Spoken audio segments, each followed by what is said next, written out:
Hello dear students. मेरा नाम अनिल कुमार श्रीवास्तव है। मैं आप लोगों के लिए यूपीएससी, पीसीएस या जीएस इन जनरल की तैयारी करने वाले लोगों के लिए मैं रेगुलर वीडियो डालता रहता हूं। आप लोगों से यही रिक्वेस्ट है कि आप लोग इसको ज़्यादा से ज़्यादा शेयर करिए, सब्सक्राइब करिए और लाइक किया करिए। आज का जो विषय है, हम लोग राहुल गांधी की ब्रिटिश सिटीजनशिप पर चर्चा करने वाले हैं। क्या वास्तव में राहुल गांधी ब्रिटिश कंपनी के डायरेक्टर हैं और क्या इसके लिए उन्होंने ब्रिटिश पासपोर्ट होल्ड कर रखा है? क्या बचाव उनके पास हो सकता है और क्यों बीजेपी के पास अगर इस तरह के दस्तावेज हैं तो वो देने से बच रही है? इन पर हम लोग विधिवत चर्चा करने वाले हैं। दरअसल सुब्रमण्यम स्वामी ने इधर दिल्ली हाई कोर्ट में वर्ष 2017 में एक याचिका दाखिल किया था, लेकिन बाद में उसे खारिज कर दिया। कोर्ट ने यह कहकर कि भाई जो प्रमाण है वो पुख्ता नहीं है। फिर अभी उन्होंने दाखिल किया है एक अन्य याचिका जिसमें प्रमाण सहित दिया है कि वो बैकअप्स कंपनी ब्रिटेन की है, उसके वो बाकायदे डायरेक्टरान नियुक्त हुए थे और उसके लिए उन्होंने ब्रिटिश पासपोर्ट होल्ड किया हुआ था। आपको हम बताते चलें, भारत का विदेश मंत्रालय 3 तरह के पासपोर्ट जारी करता है। एक होता है ब्लू पासपोर्ट, जो कि किसी भी व्यक्ति को जो विदेश जाना चाहता है विदेशी सरकार से वीज़ा लेकर के उसके लिए जारी होता है। एक होता है वाइट पासपोर्ट, जिसको यहाँ के मंत्री और डिप्लोमेटिक मिशन पर जाने वाले कुछ खास लोगों के द्वारा इस्तेमाल किया जाता है। एक होता है रेड पासपोर्ट, वो भी केवल डिप्लोमेटिक, जैसे मान लीजिए एम्बेसीज हैं या कंसुलेट हैं, दूसरे शब्दों में वाणिज्य दूतावास जिनको कंसुलेट कहा जाता है अंग्रेजी में, और कूटनीतिक जो दूतावास हैं या राजनयिक दूतावास हैं, जहाँ की मुख्य रूप से डिप्लोमेट्स होते हैं, राजनयिक होते हैं, वो उन दोनों लोगों के लिए जारी किया जाता है। मान लीजिए अमेरिका में भारत का कोई व्यक्ति वहाँ के कंसुलेट में भी काम करता है और एम्बेसीज में भी काम करता है, या मान लीजिए किसी ऐसे उपनिवेशिक सरकार के यहाँ उसी एम्बेसी को हाई कमीशन कहा जाता है, जो अंग्रेजों के अधीन कभी कॉलोनी रही हैं, बाद में वो आज़ादी से श्रीलंका या कनाडा में भारत के दूतावास को ही हाई कमीशन कहा जाता है। तो वहाँ जो भी डिप्लोमेट काम करते हैं, जाहिर है उनको इम्यूनिटी मिलनी चाहिए, चाहे वो वियना कन्वेंशन हो या जिनेवा कन्वेंशन हो। ठीक है, वियना कन्वेंशन 1961-1963 के तहत जो हाई कमीशन या एम्बेसीज में काम करते हैं या कंसुलेट में काम करते हैं, उन सभी को ग्रेडेड यानी कई स्तर की सुरक्षा मिली हुई है। अब जैसे देवयानी खोबरा गड्ढे थी, जिनके खिलाफ अमेरिका में एक चार्ज लगा था, उन्होंने अपनी नौकरानी के साथ दुर्व्यवहार किया था, उसको कम वेतन दिया था, तो वो इंडियन फॉरेन सर्विस की मेंबरान हैं और भारत में अनुसूचित जाति के तहत उनको आरक्षण भी मिला था। लेकिन उस समय सलमान खुर्शीद विदेश मंत्री थे, लेकिन उस समय वो कंसुलेट में काम कर रही थी, इसलिए उनके उनको स्ट्रिप करके यानी उनके कपड़े उतरवा करके उनकी जांच करने का अधिकार वहाँ के अधिकारियों को था। कैंपस के बाहर यानी कंसुलेट के कैंपस के बाहर तो फिर सलमान खुर्शीद के की पहल पर उनका ट्रांसफ़र वहाँ से एम्बेसी में किया गया। एम्बेसी में कैंपस के बाहर भी जाने पर आप कपड़े उतरवा करके चेकिंग नहीं कर सकते। वैसे अमेरिका केवल अपना कानून मानता है, यही उसकी दादागिरी है, वो किसी भी अंतर्राष्ट्रीय कानून को नहीं मानता। तभी तो उसने जॉर्ज फर्नांडिस जैसे और एपीजे अब्दुल कलाम जैसे लोगों का भी उनके भी कपड़े उतरवा दिया था और उनकी जांच किया था। शाहरुख खान का भी उतरवा दिया था। उस गुस्से में उन्होंने एक फिल्म भी बना दी थी और वो भी मुस्लिम के नाम पर। खैर जो भी है, मोटे तौर पर आप ये कह सकते हैं कि अगर आप इन तीनों में से 2 पासपोर्ट धारी हैं, यानी वाइट और रेड पासपोर्ट धारी हैं, तो इसका मतलब आप विशेष ट्रीटमेंट के हकदार हैं। हाँ, ब्लू पासपोर्ट धारी हैं तो आप सामान्य जन हैं। अब जैसे आप पढ़ने के लिए जा रहे हैं, नौकरी के लिए जा रहे हैं, स्वास्थ्य लाभ के लिए जा रहे हैं, तो आपको ब्लू पासपोर्ट मिलेगा। अगर आप वीवीआईपी या वीआईपी नहीं हैं तो ज़ाहिर है एम्बेसडर जो होता है या हाई कमिश्नर जो होता है वो राज्य स्तर के मंत्री का दर्जा प्राप्त व्यक्ति होता है केंद्र के। तो ऐसी दशा में वह इम्यूनिटी एंजॉय करता है और वो किसी भी देश में जहाँ की हाई कमीशन, कंसुलेट या एम्बेसीज हैं, वहाँ अपॉइंट हो करके और उन मुक्तियों को एंजॉय कर सकता है, इम्यूनिटीज एंजॉय कर सकता है।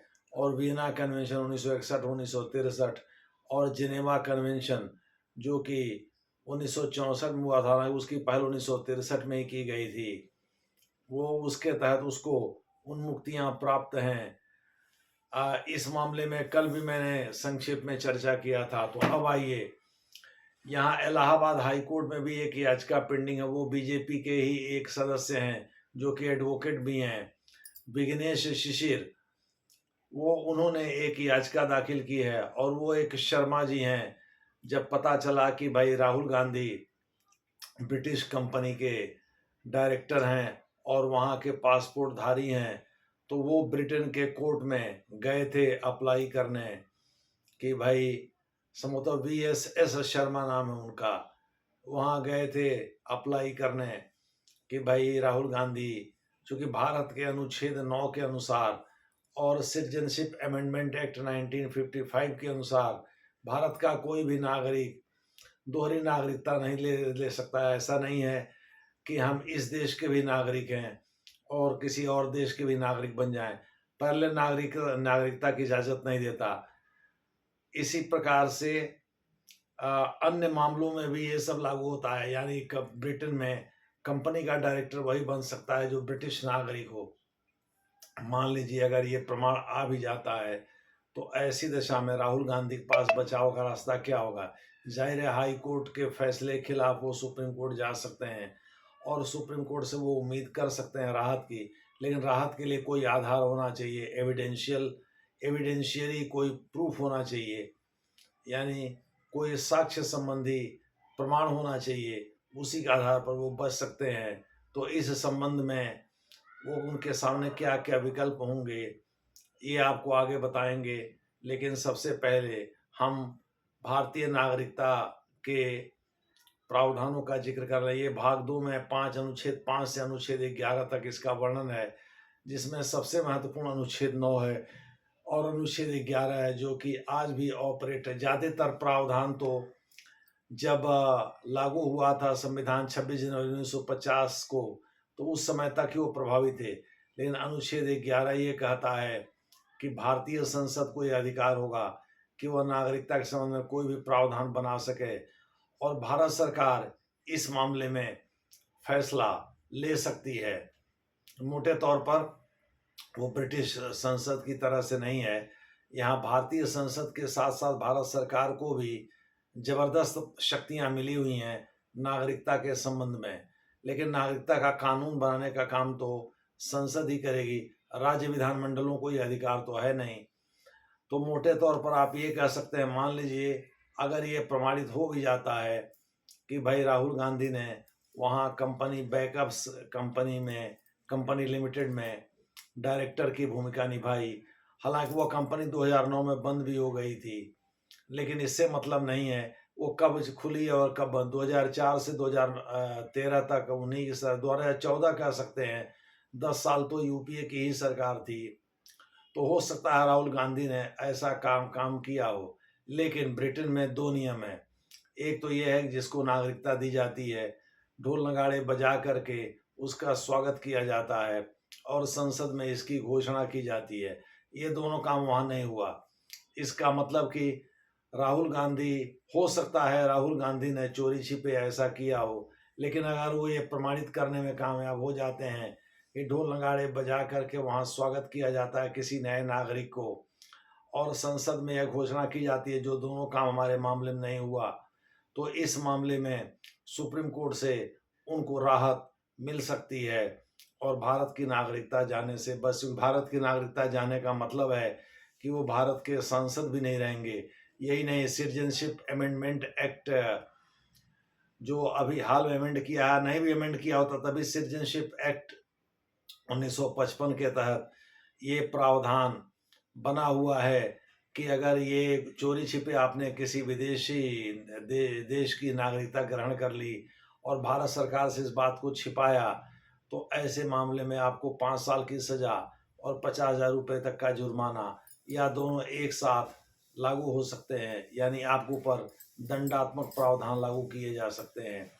आपको 5 साल के लिए जेल भेजा जा सकता है, साथ ही साथ आपको और 50,000 रुपये का जुर्माना भी किया जा सकता है, अर्थदंड भी लगाया जा सकता है।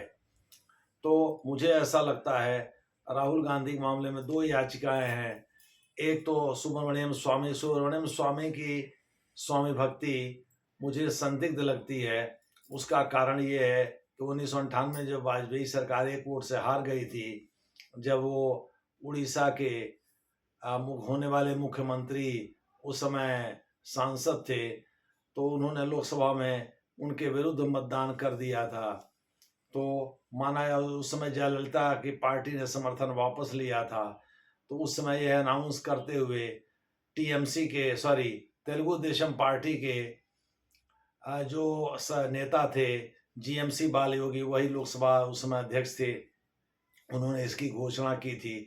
उनका गला रूंध आया था यह घोषणा करते हुए और वाजपेयी सरकार गिर गई थी, क्योंकि उस समय तेलुगु देशम पार्टी वाजपेयी सरकार की सहयोगी पार्टी थी। कहा जाता है 23 दल छोटे बड़े जो हैं उनसे सहयोग लेकर के वाजपेयी साहब ने 6 साल शासन किया था। फिर से 99 में जो चुनाव हुए थे उसके बाद वो दोबारा आ गए थे सत्ता में। हालांकि 98-99 लगभग 1 साल तक वह केयर टेकर मंत्रालय चलाते रहे, यानी काम चलाऊ सरकार के मुखिया रहे। मोटे तौर पर आप ये कह सकते हैं कि राहुल गांधी के सामने जो सबसे बड़ी बात होगी वो होगा कि वो जा सकते हैं सुप्रीम कोर्ट और वहाँ से राहत ले सकते हैं इन 2 आधारों पर। ब्रिटिश सरकार कभी भी इसे शेयर नहीं करेगी, जबकि नागरिकता ग्रहण करने वाले व्यक्ति की सूचना वो दूसरे देश के सरकार के साथ साझा करती है। यह बात भी है। यानी मोटे तौर पर आप कह सकते हैं ये 3 ऐसे पहलू हैं जिनके आधार पर सुप्रीम कोर्ट से राहुल गांधी को राहत मिल सकती है। अब देखना ये है कि हाई कोर्ट इलाहाबाद और हाई कोर्ट दिल्ली दोनों क्या फैसला देते हैं। दोनों को क्लब करने का पावर भी सुप्रीम कोर्ट के पास है। अनुच्छेद 139A के तहत जब मिलते जुलते मामले किसी हाई कोर्ट में पेंडिंग हो तो सुप्रीम कोर्ट अपने पास मंगा करके उसमें फैसला दे सकता है। लेकिन मान लीजिए अलग अलग ये फैसला आ भी जाता है, निचली अदालतों को तो इसमें दखल देने का अधिकार ही नहीं है।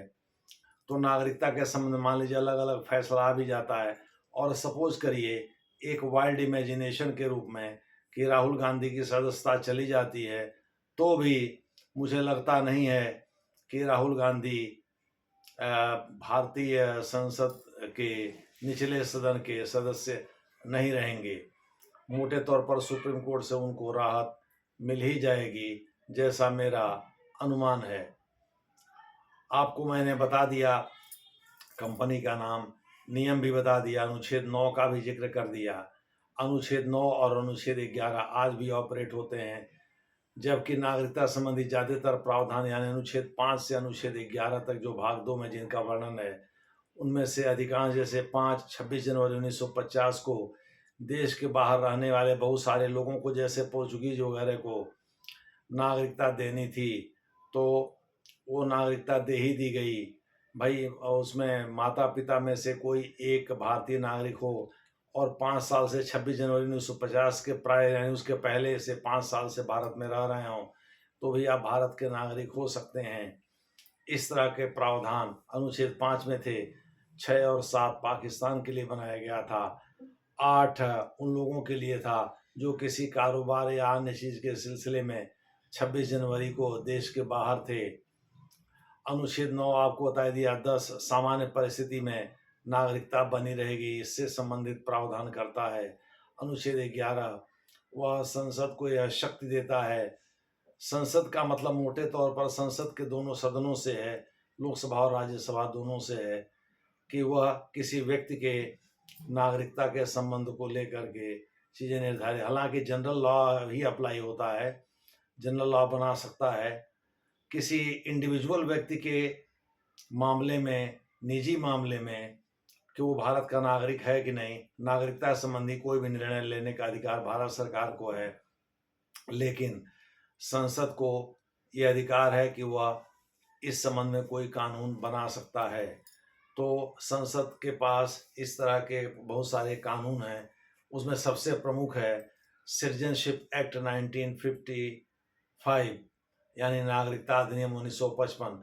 उसी को अमेंड किया गया है बाद में, जैसे 1987 में, 1992 में, 2003 में, 2005 में, 2015 में, और अभी मोदी जी ने फिर उसको अमेंड किया है जब CAA लागू किया है, सिटीजनशिप अमेंडमेंट एक्ट, जिसको लेकर के दुनिया भर का बवाल मचा हुआ है।